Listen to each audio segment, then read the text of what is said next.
عليكم ورحمة الله وبركاته.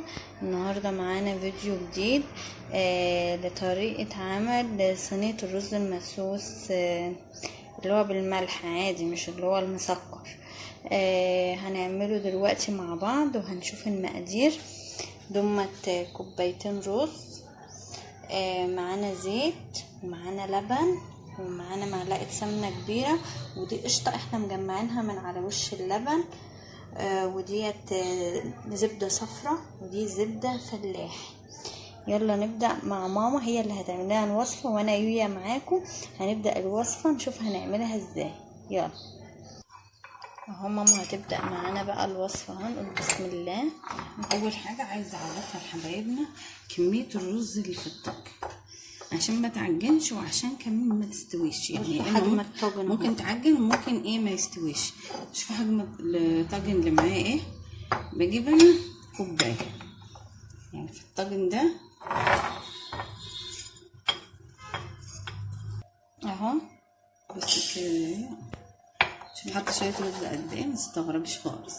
حبه صغيرين دول يعني حوالي ربع الطاجن، بحيث الرز عندي يبقى ايه، ياخد مساحته ويستوي كويس. تمام. يعني حبه قد ايه في الطاجن اهو. ماشي. يعني هو المج ده، بس ده طبعا ايه طاجن. شوفي الحافيه بتاعته عاليه. خلاص.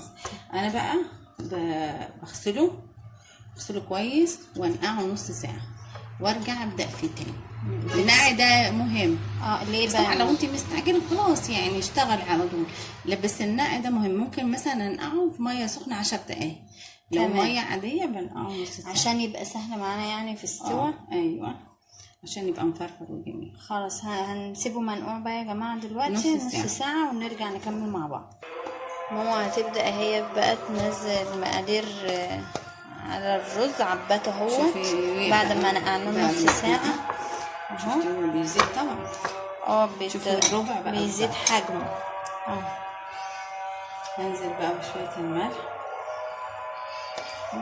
بنبدا ملح مش كتير يعني. بعدين بحط، شوفي يويا سمنه قد ايه، حاجه بسيطه خالص، يعني يمكن اقل من نص معلقه، حاجه بسيطه قوي. تمام. وهنعمل واحد بالزبده اللي هي الفلاحي، والتاني بالزبده اللي هي الايه، الصفر برضو. عشان انتي عندك زبده فلاحي اعملي بيه، عندك زبده صفرا اعملي بيه. اي حاجه. ما بتحبش الطعم اللي هي الزبده الفلاحي، وبانهم جايين عاملينه بالسمنه بس. حط معلقتين زيت. ادي معلقتين زيت في كل طاجن اهو.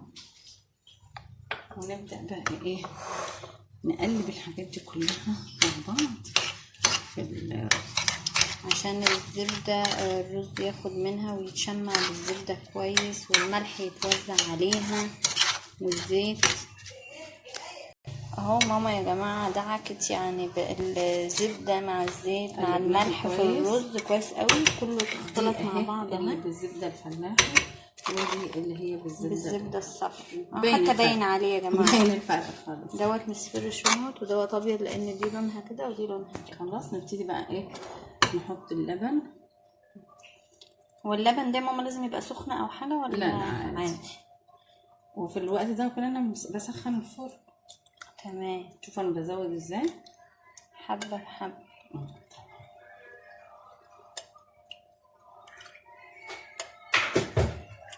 ما تقوليش ده كتير، لا هو بيستوي فيه. الطاجن بيشربوا اهي يا جماعه ماما زودت اهي. شايفه الزياده فين؟ فاضل فيها حاجه بسيطه كده علشان ده ايه مكان للسوا اهو. تاني اهو بحط من غير معاير اهو، لان انا ايه عندي الطاجن واضحه. ادي الكميه اللي بنحطها من اللبن. خلاص. بعد ما خلصت بقى المرحله دي اجيب بقى القشطه اللي هي ايه بتاعتي. ده قشطه احنا شايلينها من على اللبن اهي، نحطها على الوش كده تدينا وش جميل اوي للطاجن وطعم رائع.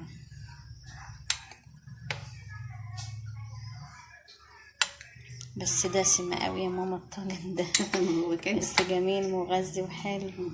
هو كون عارفه ان الايه هو الطاجن ده انت لو دسم عايزه وجميل. تخليها خفيفه ممكن احط زبده بس، زبدة تبقى خفيفة. ونص معلقه زيت خلاص. تمام بحط قشطه، القشطه دي خفيفه، اصل هي بتاعه اللبن في الاساس. تمام. يعني ممكن لو انا غاليه اللبن وحطها عليه على طول هيبقى القشطه دي هتبقى موجوده، القشطة جواها بس برضه. مش شايفه. اي احنا بنسيبها لحد ما القشطة بتطلع طيب على خلاص، ما وشها انتش عايزه وبنجمعها. خفيف جدا، حط نص معلقه زيت ونص معلقه زبده، وحط اللبن بلاش القشطه، اللي هو يعني ايه مش عايز حاجه دسمه. هتبقى احنا يبقى بنعمل خفيف. ايه للعموم يعني. تمام كده بقى. احنا جاهز دلوقتي الفرن كده يا انا ماما. مسخنه الفرن على 180 وهدخله على طول من فوق وتحت. خلاص يا جماعة، احنا هندخله دلوقتي في الفرن ونشوفه مع بعض بعد ما يطلع. كده الرز اهو بقى جاهز معانا بعد ما خرجناه من الفرن، وادي شكله اهو. ده شكله هو طالع من الفرن اهو، ده الشكل بتاعه النهائي وتطلعيه وقتها. ده لونه بقى الجميل اللي بتطلعيه من الفرن بيه، وريحته والله جميلة، وان شاء الله يعني طعمه يعجبكم وتطبقوا الخطوات. ولو عجبتك الوصفة اعملي لنا اشتراك للقناة وفعلي الجرس عشان يوصلك مننا كل جديد، وقولي لنا رأيك في الكومنتات ان شاء الله لما تجربيه. وبألف هنا عليكم، باي باي.